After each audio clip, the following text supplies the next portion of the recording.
Good morning. विकसित भारत बिल्डथॉन 2025 या अभियानामध्ये आमच्या शाळेतील जिल्हा परिषद पूर्ण प्राथमिक शाळा मुरादपूर या शाळेतील विद्यार्थ्यांनी या अभियानामध्ये भाग घेतलेला आहे. समृद्ध भारत त्याच्यामध्ये लाईफस्टाईल फॉर एन्व्हायरमेंट याच्यामध्ये एक विषय त्यांनी घेतलेला आहे. नको असलेल्या प्लास्टिकच्या बाटल्यांचा पुनर्वापर कशा पद्धतीने करता येईल याकरिता आमच्या शाळेतील सर्व विद्यार्थी तुम्हाला त्या संदर्भातील पूर्ण माहिती मला देतील.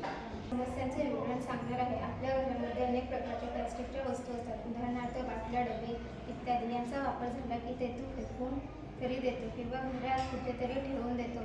नको झालेल्या प्लास्टिकच्या बाटल्यामुळे पर्यावरणाची हानी होते, कारण त्या लवकरच विघटित होत नाही आणि नद्या समुद्रात कचरा जमा होतो. या बाटल्यांमधून बाहेर पडणारी रसायने जसे की BPA मानवी आरोग्यासाठी हानिकारक असून मी तुम्हाला समस्येचे कारण सांगणार आहे. लोक प्लास्टिकच्या बाटल्या वापरतात कारण त्या हलक्या, स्वस्त, टिकाऊ आणि सहज उपलब्ध आहेत. काचेच्या बाटल्यांपेक्षा त्या तुटण्याची शक्यता कमी असते, ज्यामुळे त्या वाहतूक करण्यासाठी सोप्या आणि सोयीस्कर ठरतात. मी तुम्हाला समस्येचे परिणाम सांगणार आहे. प्लास्टिकच्या बाटल्यांमुळे पर्यावरण आणि मानवी आरोग्यावर गंभीर परिणाम होतात, जसे की मायक्रोप्लास्टिक आणि विषारी रसायनांमुळे प्रदूषण होते, ज्यामुळे वन्यजीव आणि मानवी आरोग्यास हानी पोहोचते. मी तुम्हाला समस्येचे उपाय सांगणार आहे.